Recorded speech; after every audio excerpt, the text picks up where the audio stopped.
श्रीमान योगी भाग 2 कथा 5. राजे भल्या सकाळी महालात आलेले पाहता जिजाबाईंना आश्चर्य वाटले. राजे, आज लवकर आलात? एवढ्यात स्नान पूजा आटोपली? जी. झोप आली नाही? मासाहेब, आम्ही रात्रभर बेचैन होतो. पहाटे कसलं स्वप्न पडलं कुणास ठाऊक. आम्ही जागे झालो. काळजी इतका मोठा वैरी माणसाला नसेल बघ, जिजाबाई निश्वास सोडून म्हणाल्या.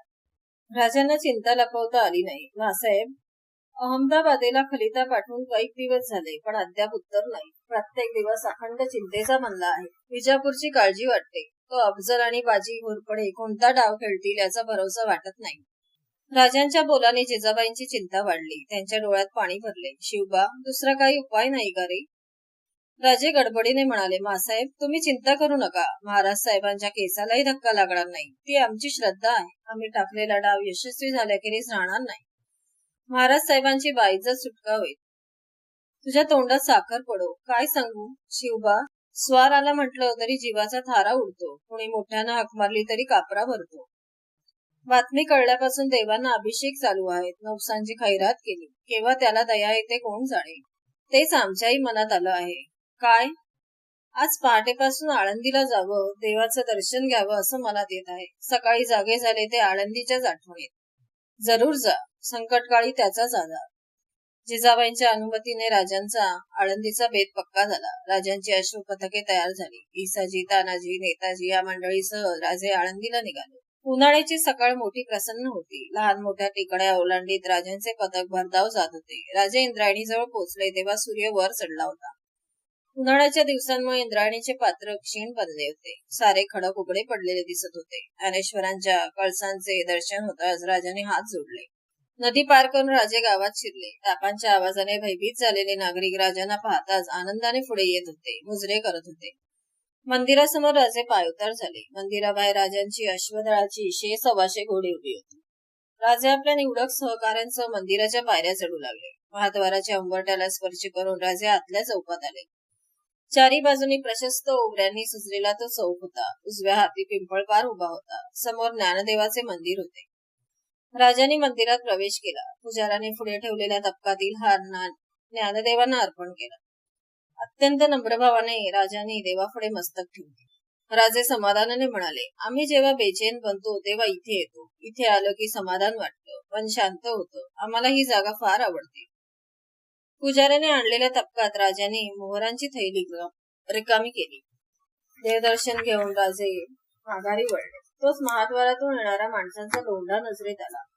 त्यातून येसाजी गडबडीने पुढे येत होता. येसाजी राजांच्या जवळ आला.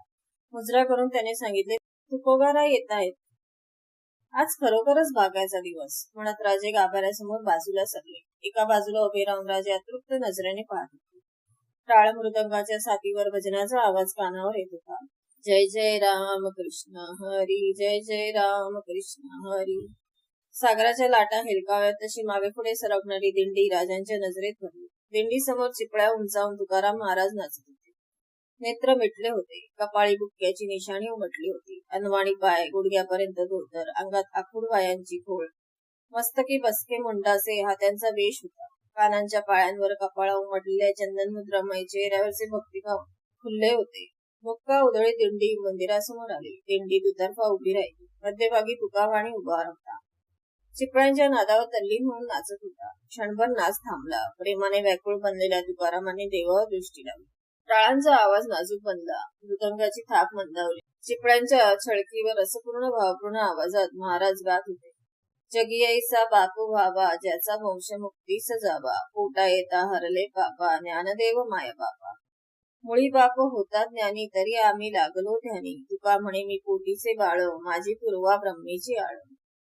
तुकाराम महाराजांनी देवाला दंडवत घातला. ते उभे राहिले. त्यांचे चरण शिवण्यासाठी गर्दी उसळली. राजे पुढे झाले. राजांना पाहताच सर्वांनी वाट दिली. राजांनी तुकाराम महाराजांचे पाय धरून पायावर मस्तक टेकले.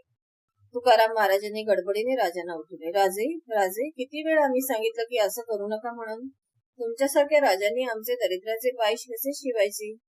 महाराज, महाराज आम्ही नाही. ज्ञानेश्वराकडे बोट दाखवी तुकाराम म्हणाले, ते महाराज. राजे संकोचले. तुकाराम महाराज राजांचा चेहरा आनंदून पाहत होते. त्यांचे मन उचंबळून आले. आहा, काय गोजीर रूप. तुम्हाला पाहिलं की ज्ञानदेवांना पाहिल्याचा भास होता. असंच त्यांचं कोवळं रूप. त्यांनी ज्ञानाची कवाडं उघडली. चैतन्याने तुम्ही ती साकार केली. राजांचा हात धरून तुकाराम महाराज वाट काढीत होते. राजांचे मन त्या बहुमानाने भरून आले होते. तुकारामाच्या संगती राजे उघडीवर आले. कोणीतरी घोंगडे पसरले. महाराजांनी राजांना बळेच शेजारी बसून घेतले. राजांना क्षेमकुशल विचारले. राजांनी विनंती केली, महाराज, एक प्रार्थना आहे. सांगा राजे. एकदा आपले पाय आमच्या घरी लागावेत. आपण म्हणाल तेव्हा पालखी सरंजाम आम्ही पाठवू. तुकाराम महाराज मोठ्याने हसले. डोळ्यातले पाणी डाव्या बोटाने टिपीत राजांच्या पाठीवर प्रेमभराचा हात थोपटीत ते म्हणाले, कशासाठी हा सायास? आपलं दर्शन घडावं, सहवास लाभावा. राजे, आमचं कसलं दर्शन? त्यात काय आनंद? पुरेशा वस्त्राअभावी ही मळकटलेली काया, उपवासाने रोडके झालेले हातपाय, याचा कसला दर्शन सोहळा? त्या बोलाने राजांचे मन उदास झाले. महाराजांचे ते ध्यानी आले. राजे, उदास होऊ नका. तुमच्यापाशी येऊन आम्ही काय मागणार? अन्न मागावं तर आम्हाला मिळालेली भिक्षाच मोठी वाटते. अंगावरच्या या चिंध्याचाच भार पुष्कळ आहे. तिथे वस्त्रे काय मागायची? भूमिशाही आणि आकाशाच्या पांघरुणात भोगणारे आम्ही. राजांच्याकडे मानासाठी जावं, पण मानात आमचं मन रमत नाही. तुमच्या घरी भाग्यवंताला मान, इतर सामान्यांना तेथे किंमत नाही. तुकारामांच्या शेवटच्या बोलांनी राजांचे मन कळवळले. त्यांचे डोळे बसल्या जागी भरून आले. ते पाहून तुकाराम कासावीस झाले. ते गुदमरल्या आवाजात म्हणाले, राजे, डोळ्यात पाणी का आणलं? आम्ही तुम्हाला दुखवण्याकरता बोललो नाही. आमचा अर्थ तुमच्या ध्यानी आला नाही.